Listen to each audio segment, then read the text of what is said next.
episode of the Definitive Crusade. I'm your host, Johnny Machine Hughes, and as you can tell, it's football time. That's right, the preseason's on.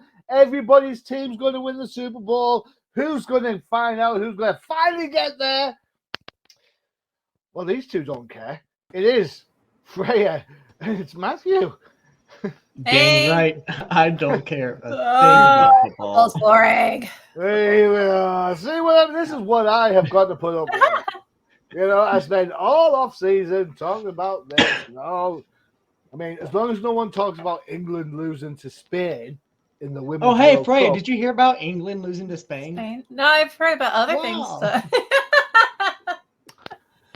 Are we talking soccer football, or are we talking like American football?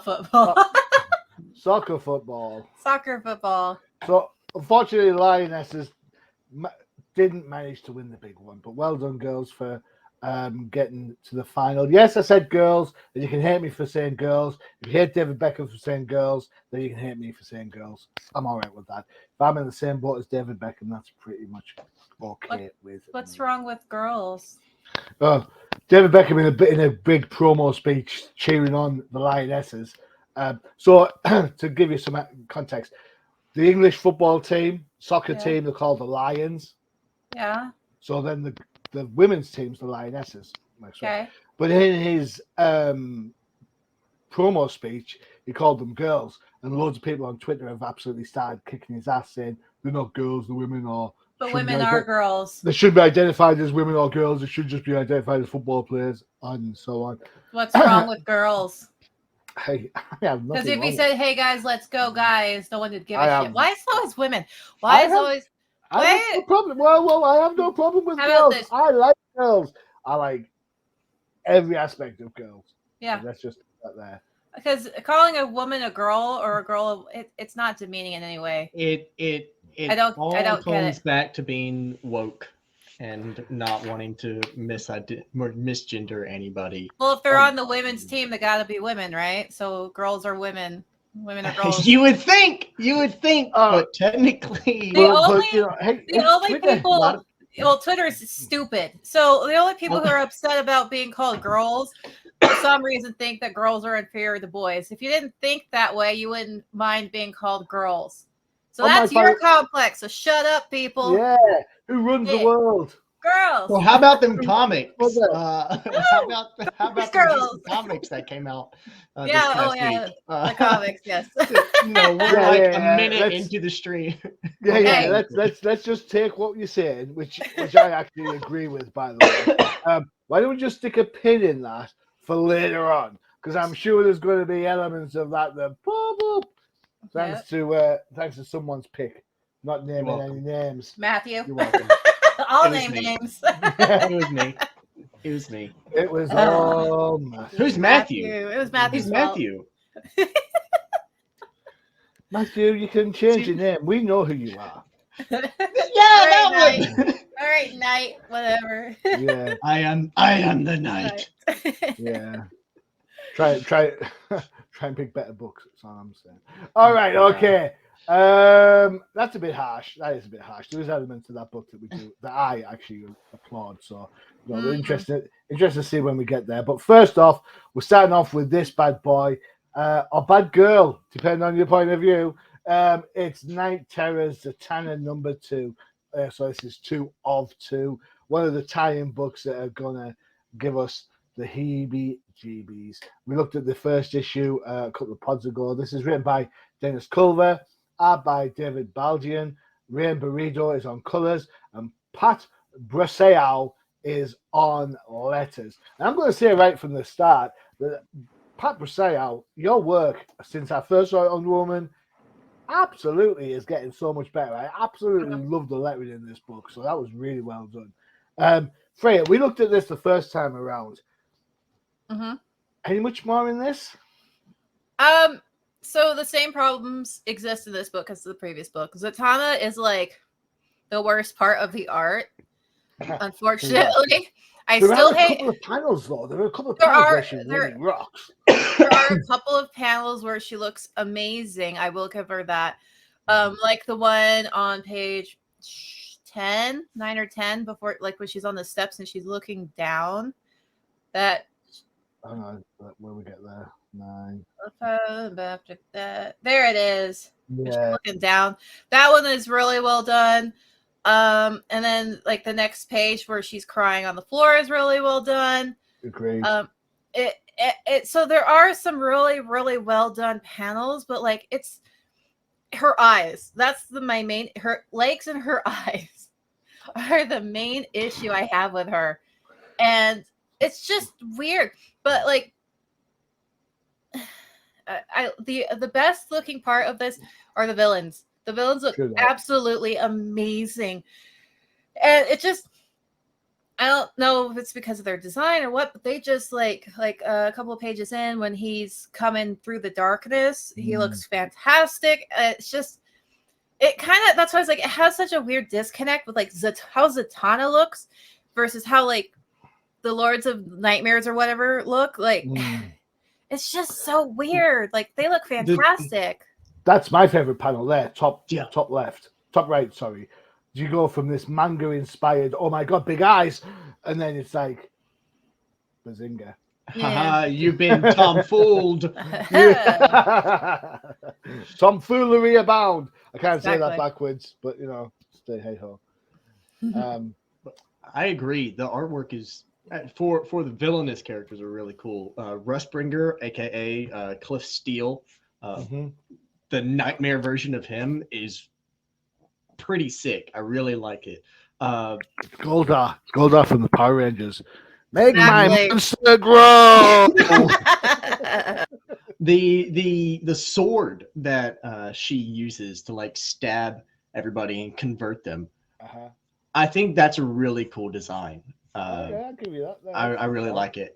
As soon as I saw it, I made a note. I have a notes for my D&D games. I was like, insert sword into this campaign. I can just imagine that. Yeah. You roll 15. You use Zatanna's sword to everyone's like, what? Shush! Quit giving away my details. My players, they watch this. Roll 15 and see what happens to you. Yeah. But yeah, artwork is really, really cool in this one for specific characters. I can agree. Some of Zatanna's frames aren't quite there, but the scene where they're on the stairs or where she's getting stabbed through, that scene, the Hex and Violent style, I like that one. I think that one's really cool because her whole shtick is like being confident, and I think that art right there gives off that air of confidence just from how she's or how the artists have done her facial figures. I've got to be honest. As everyone knows, I have a fishnet thing going on, and that's everyone knows that. I'm sorry, but if my date rocks up, if Mrs. H rocks up wearing fishnets where the holes are that big, I'm like, come on, girl. You ain't catching no fish. No fish. No fish. You like the smaller fishnet look. I most certainly do. I do too. I agree. I don't like the giant holes. It's like what is the point of giant holes in fishnets? Men don't like giant holes either. There is that as well, but still. You know. I'll see myself out. And to think we had to wait for him to fix his computer for that joke. All right. Right. The art is wonky. I wish Baldian had decided which style he was going with. The manga style that he goes with the big eyes and stuff, that's fine. I'm all right with that. But then he goes and drops some absolute dimes when it comes to some of the facial expressions. My favorite panel there, the panels we talked about earlier where she's crying on the stairs, you know, the kind of facial elements that show genuine emotion. Then you've got these things like big eyes, big open mouth. I mean, you know, it looks like the fishnet have caught this fish. Never mind anything else. Zatanna looks great. Great work in the backgrounds. The backgrounds work, and at least in this story, there is a sense of, I guess, continuity and a sense of sense to it. So I don't mind that so much. I wasn't keen on the nods So, for example, one of the bad guys turns around and says, "I am inevitable." I'm like, really? Did someone write this book whilst we were watching Avengers Endgame? I don't know. Maybe. And then the last panel, which I get, you have to have like your big, massive framing panel where everyone's like gung ho and ready to go for it. But Hex and Violence, come on. Hex and Violence. There's like a Peter David book from years ago called Saxon Violence. It's the same, Saxon Violins. It's the same joke. An old timer like me remembers this sort of stuff. You know, I'm just, you know, I want to know. Here's my question for you, too. Is this double-parter, when coupled with her work in the Lazarus Planet storyline, is it enough for DC to give Zatanna an ongoing book? Freyja, you first. Okay, personally, I would love a Zatanna book, but I don't think so. Just because they can't seem to get a cohesive character, like with how she acts and everything. So, I mean, she might have a mini run, like a small, like what they did for Mara, a little mini series, yeah. But I don't think that they have. Because, in my opinion, I think Zatanna should have maybe a Black Label book series, so we can go darker. You are speaking my language. Yeah, I would be all over that like nobody's business. Who would be your creators? Oh God, I don't even. Whoever wrote the Riddler One Bad Day book. That one was pretty good. That is a good call, Matthew. Yeah. Let's find out. I can't remember off the top of my head. One Bad Day. It may not even have to be like a One Bad Day Zatanna. I don't think that would work. But like the people who did the artwork and the storytelling, I think would be really well done. You're going to kick yourselves. Do you know who you've asked for? Tom King. Oh. Man, well, he's hit and miss, you know? You know what? I'm going to give you that. Because you all know how much I love the Supergirl book that he did. Yeah. And I love that book. I thought that was great.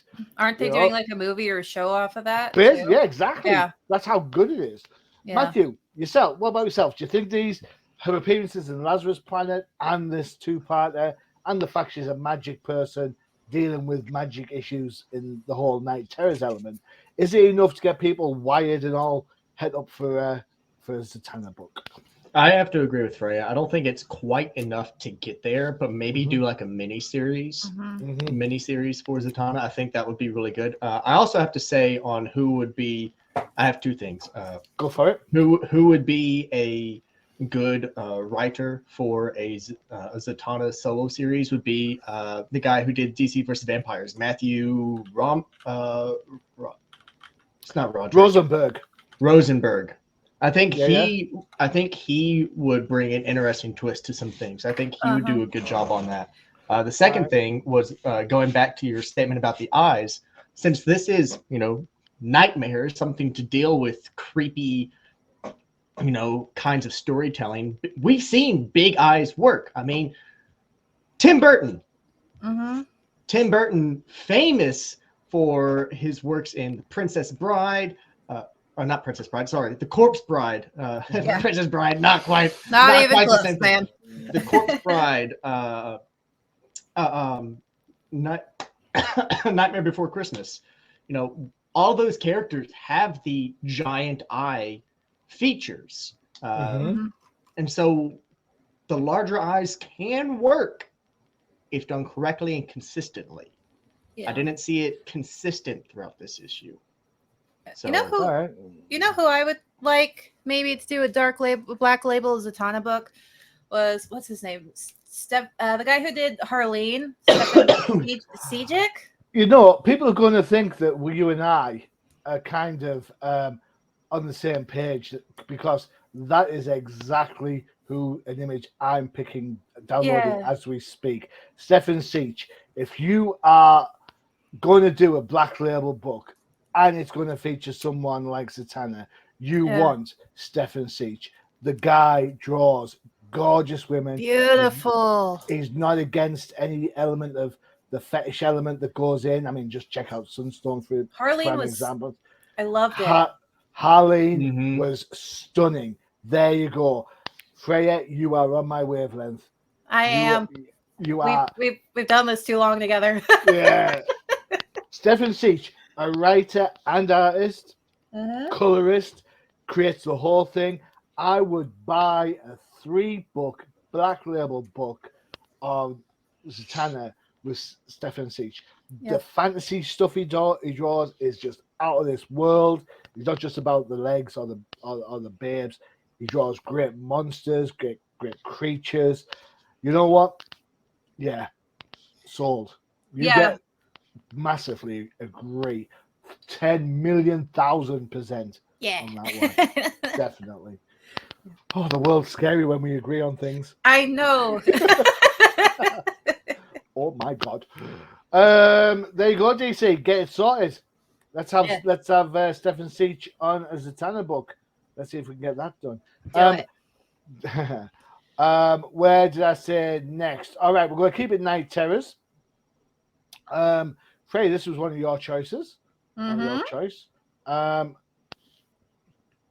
love the cover of this. It is a good cover. It's Night Terrors Nightwing number 2, written by Becky Cloonan and Michael W. Conrad. You might remember those as the writers that were on the Batgirls book that got cancelled, which I think is still a travesty. I think it was finding its feet brilliantly, but what do I know? Danielle Di Nicole is on art. Adriana Lucas is on colors, and Wes Abbott helps us out with letters. Real quick, I just mentioned DC versus Vampires, and that sparked something because I went over to this to pull up my notes, and it clicked saying, it clicked in my brain. A lot of the artwork in this looks a lot like it does from DC versus Vampires, and that's because Dean Nucolo is one of the guest artists from DC versus Vampires, currently working on this issue. Oh, there you go. Cool. There you go.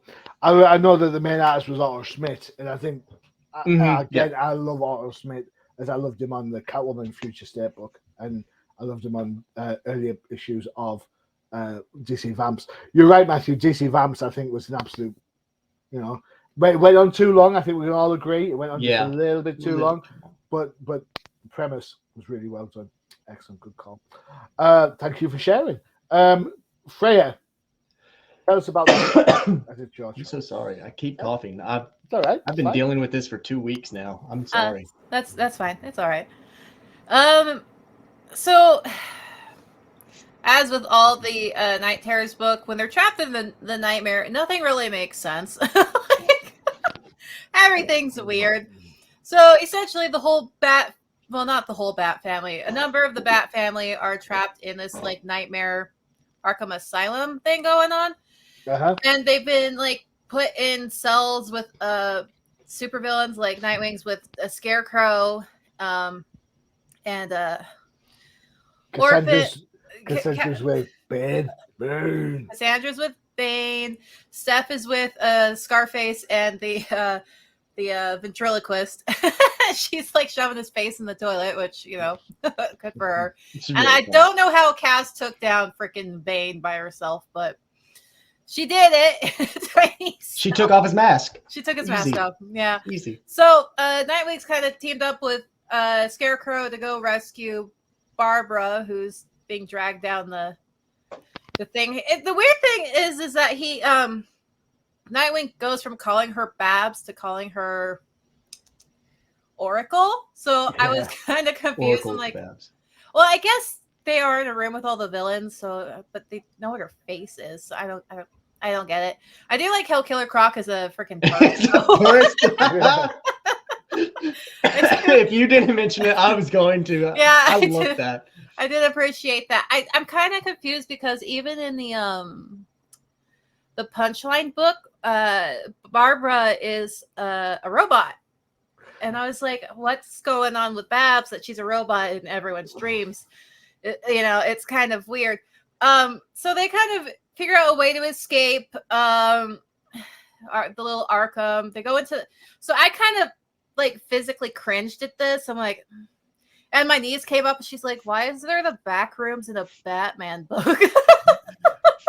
Solomon like, Grundy is a baby. Yeah, Solomon Grundy's a baby, but my niece is like, "Why are they in the back rooms?" I'm like, "I don't know." They're in the back rooms because the like, back rooms is a hit sensation nowadays, and it has to be included in everything. Is it though? Isn't that like Yeah. a couple What? years old though? Like, What? wasn't The the back rooms? Isn't the back rooms like old news at this point? It's old, but it's recently Like, been gaining a lot of popularity to the again? point where even a game that came out recently, Remnant 2, Remnant 2 is a massive game, and if you follow a quest line correctly, you can put your character in the back rooms. Okay. Like, Right, okay. Johnny doesn't know what we're talking about. Yeah, I have no idea. It's like you're talking a different language. So explain for the idiots, me, what the hell you're talking about. Do you want to explain it, or should I, Knight? So a while back, there was a creepypasta What? a creepypasta. It's like a short horror story meant to creep people out. It's a website. It's creepypasta.com, and people put scary stories on there. It's where Slender Man came from too. Yeah. Oh, okay. And I went ahead and pulled up the Wikipedia article here because I know if I tried to retelling it from my entire memory, it would be really choppy. But the Backrooms are an online urban legend originating from a creepypasta posted in 2019. One of the most well-known examples of the internet aesthetic of liminal spaces, which depicts usually busy locations as unnaturally empty, such as like a very empty hotel or a public pool at night where no one's there. One that I've experienced was when I was really little, we would have lock-ins at my church, and there was one time where everybody left and I was the only person left in the church at night when I thought there were supposed to be people there, and it was really creepy. But it's essentially what happens if someone's going around or something happens where you no-clip, which is essentially you phase out of this reality and into the back rooms. It's a thing. It's like empty office hallway and everything's yellow and there's monsters and like party people in the ceiling. It's weird. There's this whole like they have their own little like stories and stuff, and that's why they come across this guy who's all melted into the floor. Yeah. All right. Okay. Well, so, that goes some way to explain what the hell was going on. Because I thought this was just a mishmash of different ideas thrown together and hope something sticks. No, it's essentially, think of it as like a indie video game that got really popular. Oh, okay. Which is exactly what happened. Exactly. Because they made a video game and it got really popular. Yeah, so it's like Slenderman was this creepypasta, and then they made a game, and then everyone knew what Slenderman was. It's the same thing. It kind of. I love creepypasta. I go to that website all the time. So anyway, Barbara is a cyborg. He goes and rescues her. She rescues him. All of them get together. They fight fake Batman. Dick Grayson. I don't know if I just missed it, but he kind of started like demonizing. I don't know why.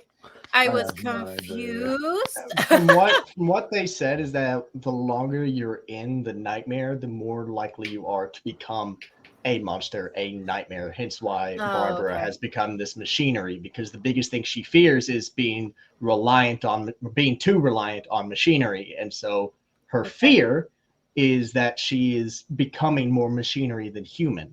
Okay, that makes sense. Yeah. So she's Darth Vader. Yeah, she's Darth Vader, exactly. I was kind of like, I like Barbara and Dick Grayson whenever they're like a couple. I think they're cute. I know people like Starfire, and there's something about them that I just love. Hey, I'm all for Starfire and Batgirl. Do that. I'm with Starfire and pretty much anyone, honestly. But like the I'm a Jason Todd and Artemis fan myself. Yeah, they're cute too.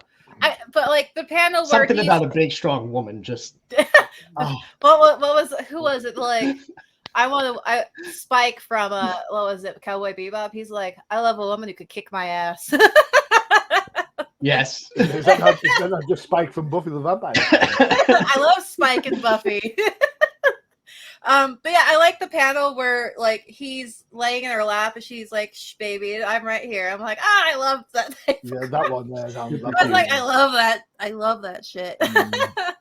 But because he's strong, she's strong, but they rely on each other. That's what I like. They don't like play down one for the other to look good. And I love when they do that. That's the key to equality. I just want to say that. I love when they do that. They're both strong, but they can both be weak with each other. And I love it. That's what I want in relationships. I do like when he wakes up where his eyes are all big. But overall, art style was because it's a dream, I kind of go, all right, so it's a dream. This is kind of like Sandman-esque art-ish weirdness. But at the same time, I don't really like it. Not with these characters. It just seems kind of off. But storyline wise, yeah, storyline wise, I already complained about the Night Terrors thing. I don't like when you have to read so many different books from different places just to know what the hell's going on. Yeah, that's true. I don't like that. I don't want to be able to have to like get a list, like a printout, be like checking off. Well, here's the thing. I mean, we spoke about this last time. Night Terrors has replaced the majority of DC's publications for the last couple of months. I haven't bought a regular Batman book. I've bought Batman Night Terrors 1 and 2. I've bought Zatanna 1 and 2 because I love Zatanna. Yeah. That's it. I'm not buying Detective Night Terrors. I'm not buying Nightwing or Catwoman. Although I missed out on the Catwoman hentai cover like nobody's business. But that's it because it has no impact. I'm buying. I'll get the Night Terrors like the main story to find out what's going on. But even that made no sense because Deadman doesn't appear anywhere else in it other than the main book. So these are just side quests in a video game. These are the Riddler trophies in Arkham City. You don't need to complete them, but you know. Matthew, what was your take on this book? And I will say, I felt a little bit off balance because we haven't looked at Nightwing #1, so that kind of threw me for a little. So this is my first. These two issues, Zatanna and Nightwing, were the first Night Terrors books that I've picked up and read. I've found it interesting. I've definitely found it interesting because, you know, like I said, first time picking it up, it's making me curious about what the other books have to portray. So I'm probably going to go back and try to read them. The panel that made me really get into this was the scene or the panel where it's showing all of the villains, right? Let's see. With Killer Croc. I think it's the page before that. Yeah, that one. Because you see Killer Croc is a purse. Mr. Freeze is covered in melting ice cubes and he's panicking. I don't know if you guys saw it, but Dr. Bloom is the plant on the table, or maybe that's Poison Ivy. I was thinking that was Ivy. It's one or the other, and it makes me laugh. The Penguin is a penguin. Catwoman is a Catwoman. Firefly is a firefly. It's a literal. Bane is in the background. He's got part of his mask ripped off, and he's really weak. Why is Bane in there when he's already just had his mask handed to him by Cassandra? Because it's his backup mask. It's his backup mask. It's lunchtime, man. And what happened to Robin? He turned into a spider. Is that Robin? No, I don't think it's Robin. I was not able to figure out which one that one was, but it made me think, oh, this is going to be kind of like the silly, lighthearted artwork and take, but still mixed with something dark and gruesome within the storytelling. And I keep coming back to it because of how much I loved it, but kind of like how DC versus Vampires was, where the artwork and everything, the lighting was all really lighthearted. But in the first issue, we see, you know, Green Lantern put Wonder Boy into a blender. Yeah. Yeah. How'd you like a smoothie? Extra bloody. Excellent. Yeah. So that's what kind of drew me into it. I love seeing this artwork. So seeing I'm probably pronouncing her name wrong, but Dee Nicuolo coming back as a returning artist for this is really cool. I love her style. Cool. And so I'm probably going to go back and try to read and catch up and figure out all what's happening. Because I don't know. I ain't got a clue. I'll be honest. I ain't got a clue. Apparently Batman's dead. Apparently Nightwing killed him. Dream. Okay. Sorry. Well, it's a dream. It's a dream. It's a nightmare. So it's going to be. I'm interested. I like it so far, and I'm probably going to go back and try to pick up the other issues. My quick take on this was, I suppose, first off, robot Barbara or cyborg Barbara has elements that I thought, oh, that's canny. But then, because I read this and I'd read the Punchline book before, I had to go back and check if the Punchline book was connected to this. And guess what? It isn't. So I had to read some other crap book because someone picked this book. Son of a... You're welcome. Yeah, son of a... I get what you guys are saying about the horrors and the nightmares and how the art started. I don't mind some of the art, to be honest. But I just think having everything placed in a nightmare scenario means that basically anything can happen. Nothing gets explained because it's just a nightmare. And that kind of really throws me out. I quite like something a little bit more structured than this. Yeah, it's a catch-all. And yeah, I kind of think to myself, you know, I've supported Cloonan and Conrad when they're on Batgirls like nobody's business. And this just does not. I mean, I am glad to see the girls in this, of course I am. But story-wise, it doesn't move the main story along any. I would have been more interested in seeing Bitewing's nightmares over Nightwing's nightmares, to be honest. If you want to put aside like a backup in there for that, because the dog's nowhere near in this book, and I think, well, it should be because he's in the regular book. Just saying. So, no, I think, no, I could take or leave this book, and at this point, I think I'm happy to leave it, to be honest. I don't think it adds anything to the overall arc, nor does it give me anything that I think, wow, I must read this. But, you know, I'm glad that people did get something out of it, by all means. Cool. All right, we've reached 2 up, 2 down. Time for one of our adverts for one of our other shows. I know on the schedule one's due to be recorded, I noticed. So it makes sense that we talk about this.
With Marquis Moss. Yeah, Freyja, Marky one Mark. getting recorded shortly. Yeah, I'm actually going to record it after we do this. Woo! There you go. So a new episode is about to hit the racks for you to check it out. Excellent. Is this a fishnet special? Oh yeah. I'll send you. Not for this one. We're talking about a guy, so unfortunately, no fishnets for you. I can get you the clear plastic pants, though. I'll send you the picture of that. Thanks, I think. All right. Next up, I'm gonna hold my hands up. I'm gonna hold my hands up on this one. I picked this next book, and when I picked it up, I had no idea what it is. I was just looking for a book that was not linked to night terrors. So I picked this because I thought, ooh, penguin. And lo and behold, it is this. So let's get some dates. It's written by Chip Zdarsky, art by Belén Ortega. Luis Guerra is on colors, and Clayton Cowles is on letters. And if those of you are thinking, Penguin book with Catwoman on, Yeah, it's the collection of the backup strips from Batman 125 to 127, which I know we looked at the time. So whilst we looked at Batman, so apologies for this one. But it is what it is. I stand by this. I can't believe this story reads so well in comparison to the regular Catwoman book. I said this at the time. The art's a little bit wonky in places, but Catwoman looks canny. It is before her stint in prison, so bear that in mind, all you continuity fans. So if you wonder why Ikyo is not on par with Catwoman in this book, that is why. I do like these two. I'm not going to lie. I do quite like the Underbroker and his mate. I think they're quite cool. I love the idea of a great big bulking robot called the Executor, and he's talking about law, not actually about killing people. So that's kind of cool. Story-wise, it's a bit of a heist gone wrong. Well, is it a heist? It's a bounty hunter thing, and we find out that, lo and behold, the thing that sent Failsafe off his trolley and sent bats to the merry alternative dimension and multiverse is a big fat fraud because the Penguin's still alive in a flower shop of all places. Freyja, in fact, I'll tell you what, we'll go Matthew first. All right. On this one. Matthew, what was your take on this book? What did you think of this one? No. You kind of already made the joke, but sorry. When I picked up The Penguin, I was expecting a Penguin book. Yep. And so when I get greeted with, it's a Catwoman story, it threw me for a loop. But, you know, in all honesty, it's not bad. It reads well. Other than the outfit, Catwoman looks fantastic. There's the panel where she's like eating cereal and she's like, no, you can't eat this. You're lactose intolerant to her cat. Kind of made me laugh a little bit, made me snicker. But there's a couple places where her face doesn't look quite right. But that's just us nitpicking at artists at this point with how facial figures work. I keep saying figures, facial features work. But a lot of the artwork is really well done. Kind of like you, I really like the idea of I read it as Executor, like the Pokemon, but it's Executor. Executor. Yeah.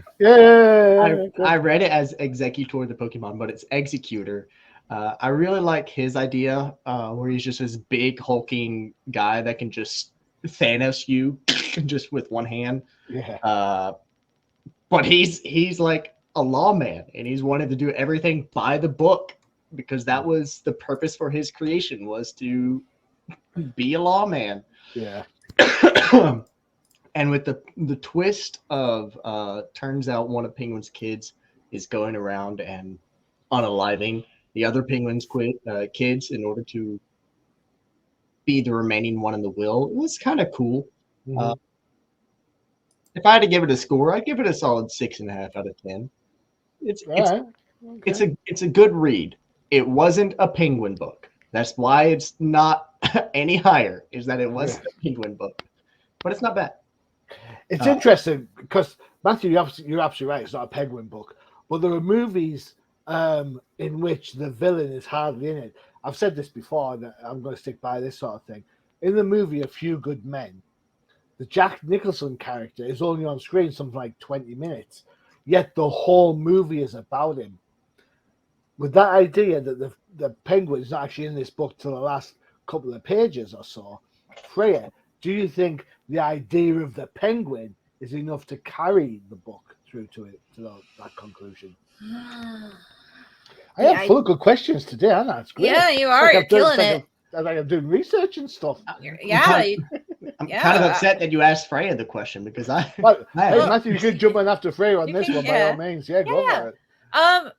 Honestly, probably not. I mean, I was like, oh yeah, Penguin, but like for the average reader, I don't think Penguin would really draw them in. Because it's the Penguin. It's not like, he is one of the main villains, but at the same time, he's not like, I don't know. He's not like the best one.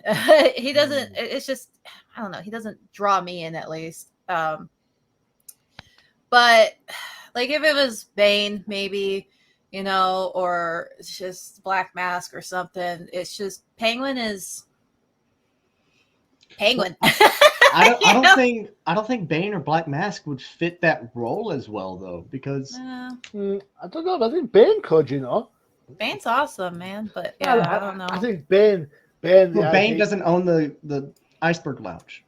No, I get that. Yeah, that's one thing. But do you remember the Batman Beyond cartoon where they go searching for the new Venom, and Bruce sends Terry to go and speak to Bane, and Bane's just this old crippled man in a wheelchair because he's been so used to Venom, and he can't function without it anymore.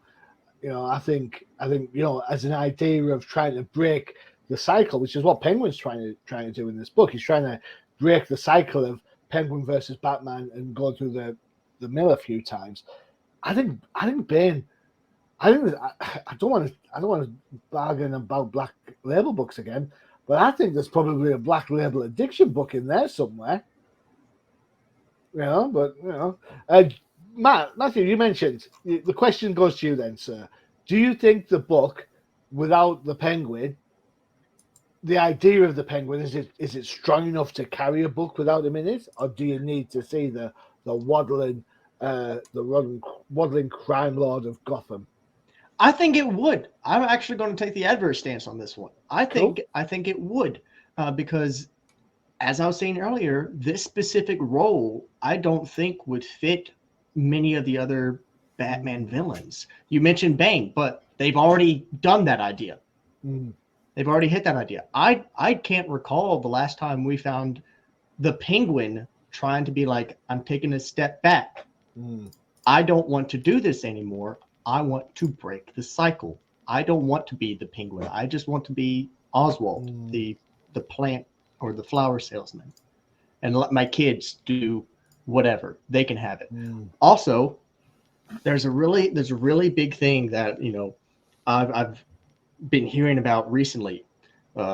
Example I'm going to give is when I was playing through God of War Ragnarok, or in just the original, or not the original, but the 2018 God of War. There's a character we all know and love. His name is Thor. Yeah. Thor Odinson. In the 2018 God of War, you hear all about Thor. You hear about how he's conducting himself with other characters. You see his statue. You hear lore tabs.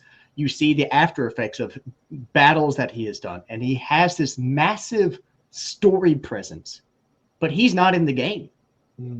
Thor isn't in it, but yet he holds such a massive story presence to the point where it actually affects some of the things that your characters do and some of the interactions they have with other characters, Thor's sons that you have to fight.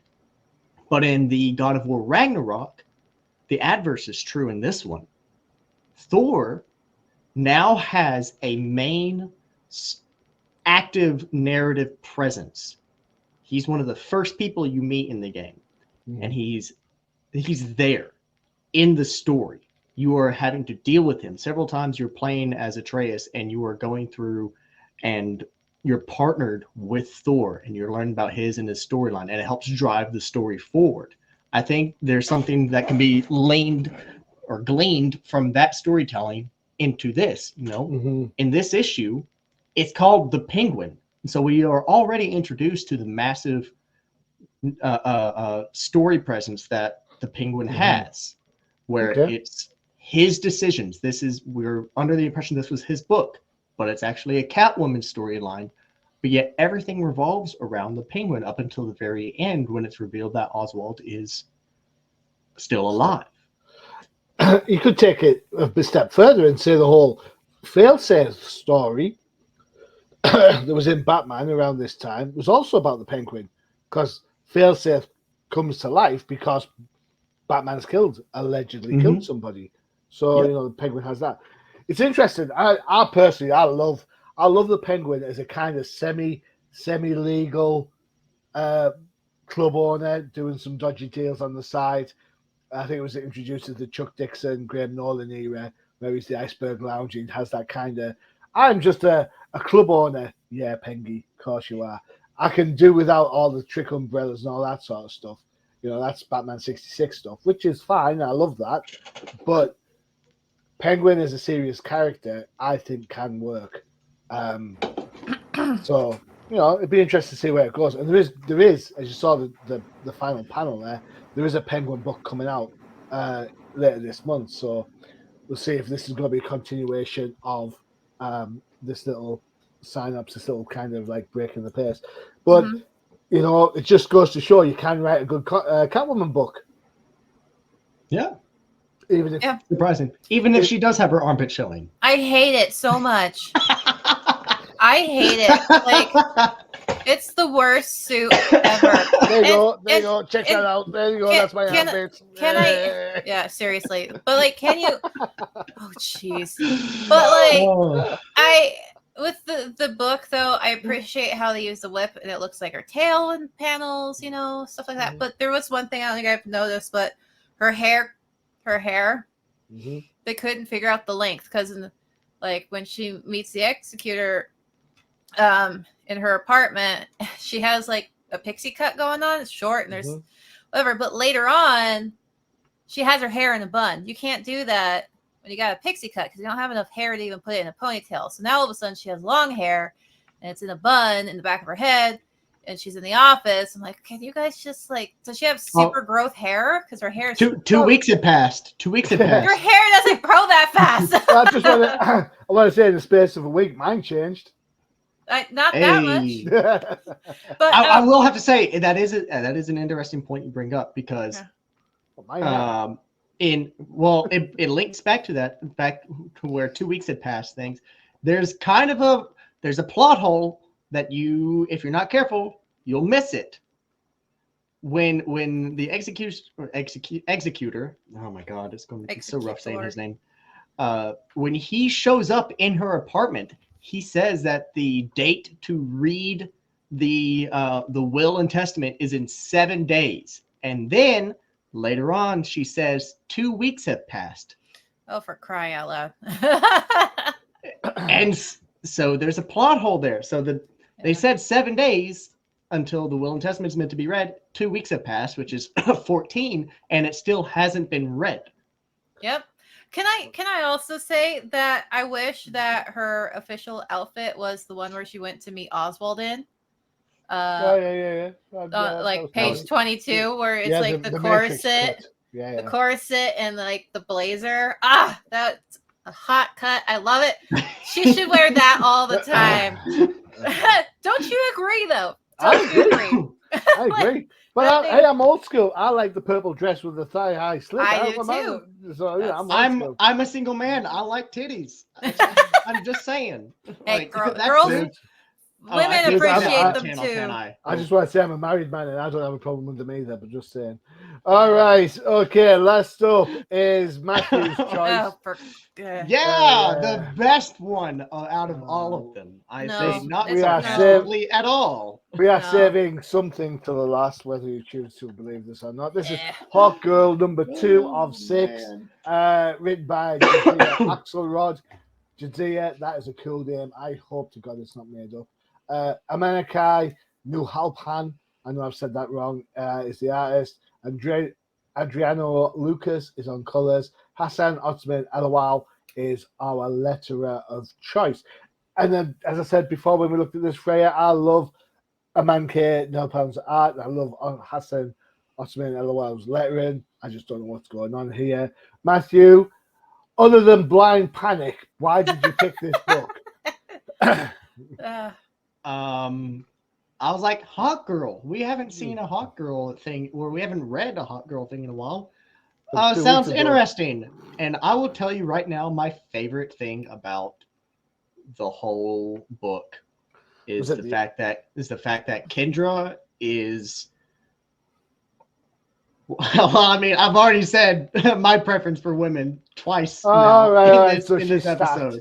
So she's She- stacked, is what you're She saying. is Oh my god. muscle. She's a muscle mama. Muscle mommy. Oh Yeah. my god.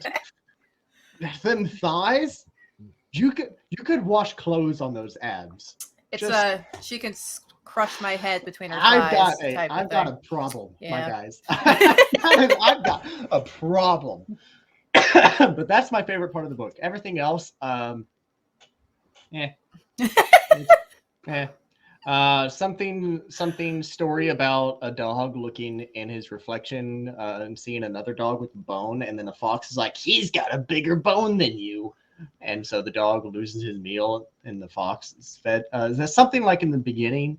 And then turns out this lady who is the fox is hunting down more nth metal.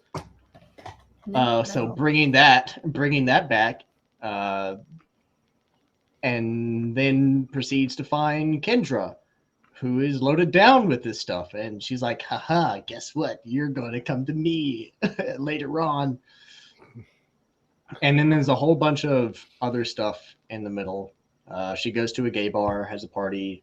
Cool. Doesn't really progress the story along from what I saw. She learns how to be more comfortable with herself, I guess. Sorry. This I'm pink so glad princess. I'm so glad you picked this. the pink princess lady who has lightning telekinesis powers does something and like fuses her wings to Kendra's body. Sorry. It's just how you're describing the book is just killing me. Yeah, would you like to help him out, please?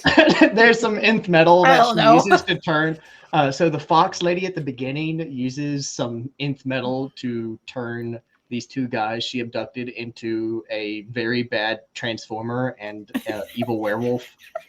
No, the werewolf was from the previous book. It was a little girl, like an older lady that she kidnapped, I think. Oh, Or are gotcha. there two wolves now? I think there might be two wolves. I don't know. I don't know. But she also grows 4 eyes. So she has 6 eyes in total in one panel, and it's never seen again. Or before. Oh, sorry. Second favorite thing about this book is the dog. The dog is actually... The little corgi is actually like this super powerful bodyguard for the pink princess. And in one panel, he's like looking at the werewolf and he goes, "You, sir, are a disgrace to caninehood, and I do hope you are properly shamed," and barks and just erases the werewolf from existence. So that was funny. That was good. I find the panel. There's the book. There it is. Yeah, I was like, it's a book. It's a book. It's a thing that exists. It has a lot of pink. It has a lot of pink and purple. Freya, So before you get there, let me just get my Freya rant button ready. okay. See, there it is. Right, 3, 2, 1. All right. So this book is absolute garbage. There we go. I'm not even gonna. So, okay, like you described, nothing happens in this book really. You can skip it. You read the first panel, like the first page, and then that's all you need to read because nothing else happens. Let's see. Yeah, so this woman is collecting on her debts from the stupid children that she gave these little lockets to like give dreams to. One got like, I want to be a race car driver, so give me a race car. Okay, and the other one's like, I want a puppy. A stupid child. But he got puppies, and it's just, and then I guess you could say that his depends on the relationship. Like some relationships, one of them acts like a puppy. So maybe it's talk about the dogs. Maybe it's talk about like his relationship because people have their ways of and they like that stuff. But like yeah, so she turns them into monsters. I don't really know her end game because I don't think they would explain that. Hot Girl's having a crisis, and then her end game is to get more nth metal to do something. And yeah, but I don't get the monster part though with that. That's what like. It doesn't. There's so much like pity partying going on. Like the story is so bogged down with like, oh, I'm the personal stuff. It's just kind of like, okay, cool. Okay, let's go back to the fox lady with the super long tongue licking blood off of her hand. Like, let's go back to her. But like, because nothing happens, nothing progresses. They just whine about shit. Like, I'm like, okay, cool. And then it kind of does the same. It does the same. It falls into the same trap that like Batwoman did, where it's so focused on shit that no one cares about. That like it detracts the story. And like the characters, sorry, they're insufferable. They're unlikable. I don't like them. Their personalities are boring. Their personality is, I'm gay. Like, okay, all right. Yeah. Anything else? Because that's not a personality trait. Sorry. Okay. I mean, I'm going off. Sorry, I don't care. Like the story goes nowhere. I've just turned it off. I'm gonna have to put it back on. Keep it going. Like it doesn't go anywhere. Like you said, she goes to a gay bar. She's doing her whole thing. I was like, cool, but like the way they go about it, I was like, why was this even in here? Because the purple alien chick, she was like, yeah, I'm trans, and I have a lot of issues with that. I'm like, okay. Cool, but I'm pretty sure that's not what people are focusing on when they meet you. I'm pretty sure they're focusing on the fact that you're a purple freaking alien. I don't think they care what, anything else. Like, oh, you're an alien. Okay. Right. But like, and then they're like, they go to the gay bar. She's like, oh, it's a gay bar. They're like, yeah, why would we go to a straight one? I'm like, was that even necessary? But like, yeah, it's a gay bar. Cool. Bar is bar. Why did she think otherwise? Because they're gay. Why would they go to a straight bar? Why are you even asking that question? It's not like straight people go to gay bars and gay people go to straight bars. It's not like there's some sort of pass or secret handshake to get in these places. No, you know what? The freedom of choice means you can go absolutely anywhere you want to go. Yeah, and I was like, it's the freedom of choice. And I was like, okay, could you imagine switch the roles a bit and be like, okay, so we're gonna have these straight characters, and one's gonna go, is this a straight bar? Like, yeah, why would we go to a gay one? It's just stupid. It's a stupid line. That seems hateful when you reverse the roles. Yeah, you switch one word and then it's hateful. It's a stupid line that doesn't need to be there. But just this whole book is full of this stupid crap that you don't need. Just get good written characters. Just write them likable. That's all I want. So, just give me my diverse, likable characters again. How is this so hard? Like, why? Well, here we go. They have to be insufferable. Why? I'm angry. Okay. Chill. No, I will not chill. And let me just kind of get in there because we're running out of time. Sorry, I will say this. I agree 100% with you, Freyja. Absolutely. My notes on this book is there is a good comic in here somewhere. I love the Kendra's history bit where they're looking at all the different versions of Hawk Girl through time. The fact that she's got issues with hearing the voices. Love that. The scene where she's in the shower and the darkness is pervading on her, weighing her down. Love that as well. Then goes and gets spoiled by the whole I'm a trans lesbian who has to go to a gay bar. It's like, I don't particularly. This isn't about trans rights and it's not about lesbian rights. I don't particularly care one way or another because to me, who you are or who you identify as is fine for me regardless. Someone can tell me you're trans, great, you're trans. Someone can tell me you're non-binary, great, you're non-binary. Someone can tell me you're gay, great, you're gay. Someone can tell me you're lesbian. Someone can tell me they're just a cross-dresser and they just do it for fun. Yep. Do you know what? That's fine as well. Yep. It absolutely has no bearing on me whether or not I like the character or not. And I agree with you. If you turn the language around and you say I'm going to a straight bar, then that becomes non-inclusive. In fact, the whole book in tone somewhere along the line is non-inclusive. The fact that you have to stipulate there has to be a certain bar that the character's in are actually ensuring that there is no equality. Equality, as we've said before, equality is this. People on equal levels. It's not this where you put one above the other. It's this. All right? That's fine. Matthew, please don't ever pick this book again. Yeah, sorry. Make sure to tune in next time for Hawk Girl issue number 3. Yeah, Well, because do you know what knocks me the most about it is we actually had a Batman Superman book in World's Finest, which is actually pretty damn good, and we I ended up almost not picked talking it. about this. I almost My picked bad. it. Yeah, Yeah, sorry. it was Like, a pretty good shout, that one. If you Yeah. get a chance to read it, World's Finest number 18, some absolutely brilliant Bruce Wayne moments. Mark Waid, I tip my hat to you, sir. That was absolutely well written. We should have talked about that instead of this. sorry. Yeah, but like, just sum up my feelings. I just want a LGBT book that is well written with likable characters that doesn't focus on their sexuality, because they don't do that with the straight characters. So why are we so focused with the? It makes You don't see people writing comics being like, oh, I am this superhero, I'm straight, and then the whole comic be about how they only like women and that they're straight. Yeah, But yet we see issues like this where it's like, oh, I'm gay, let's go to a gay bar. Why would we go to a straight bar when we have gay bars? Everyone's gay. Okay, cool, I get it. It does nothing for the plot.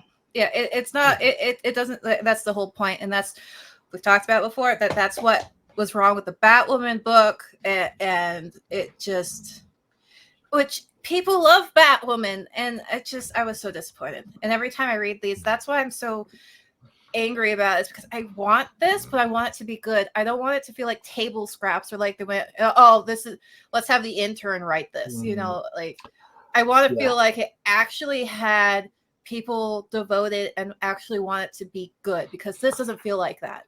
Agreed. So that's my point. It's I want better. Just remember inclusivity when I'm talking about football, and you two are dissing me. Just want to say. I wasn't dissing you. I'm just joking. I like, you know, you told me to be more aggressive, I Johnny. I did. Be aggressive. Be Aggressive. Give me an A. Yeah. I can't spell the rest. All right. There you go. 2 up, 2 down. A Freyja rant and a machine rant all thrown in for good measure. Yeah. Oh my God. Who Sorry. would think we'd get all that done? Excellent. Freyja, thank you for your time as always. Knight. Yeah. Glad to have you. Notice how he didn't say thank you for your time. He just went night. Night. Well, I was just waiting for I just wanted to recognize Dramatic pause. Dramatic pause. Matthew, thank you for spending time. I really do appreciate it. Man. I was like having you on here. I get how busy your life can be, and you spending this time with me and Freyja, it absolutely means the world. So it's because he wants to spend time with me, Johnny. Hey, I like Johnny too. Could be like that. Look, Johnny may not be a hot anime girl, but like I appreciate his thought. He gives me old man wisdom, and I appreciate that. Yes, we appreciate the wisdom. That was kind of a backhanded compliment. Yeah. I'm still feeling the backhand. Never mind the compliments. All right, don't forget to check out the UCPM for all your favorite shows, including Freyja. When is the next episode of K-Pop Cosmos going to drop? So K-Pop Cosmos, it comes out once a month. It should be dropping, I believe, next week or the beginning of September. And yeah, we're going to be talking about one of the biggest icons in K-pop history, who created one of the big 3 companies of K-pop we know today. So look forward to that. Yeah, sounds interesting. Yeah. Excellent. Excellent. Matthew, still on a sabbatical with Magic the Gathering? That's a yes. Shamelessly plug your Twitch. I'm about to do my shameless plug. If you don't know, I make Dungeons and Dragons content over at my TikTok, so make sure to go check out the Late Night channel over at TikTok. That's night with a K, as in the below spelling. You can also check out my YouTube, which is the same thing. Right now, it's just my Twitch VODs, which Twitch channel is the same name. So Twitch and YouTube are both the Late Night channel as well. Check those out. You'll check out my VODs. I had been trying to stream Baldur's Gate since, D&D content, but unfortunately... Great game. I know about this. At my day job, someone came in the other day and was like, I've been playing Baldur's Gate for 80 hours straight. I was like... It's fantastic. It's so fun. It's Wow. fantastic, but unfortunately, my computer cannot handle streaming Oh, really? and the game at the same time. Wow, Unfortunately, that's it sad. causes everything to crash and bog down, and it's been a struggle. I'm having to try to save up to upgrade my PC to hopefully stream that at some point. So make sure you go Yeah. check those out for a lot of fun. It's a lot of fun. Yeah. Well When done. if you do play it, make sure you get the talk to animals spell because that is hilarious. It's great. I just make It's so fun. potions. Well You're just done. I kill everything. I'm going pure evil route. Oh my God! Why would I think anything? other than- Chaotic than evil, that? baby. Don't forget also to check out the No Price Podcast. The guys will be talking Ahsoka. It is Tano Tuesday when this one drops, when this episode drops. So I'm sure the guys will be into all of that. Freyja, Knight, thank you so much for spending time. I genuinely appreciate you both. Yeah. Don't ever think otherwise. And I've been your host, Johnny Machine Hughes. And as always, adios.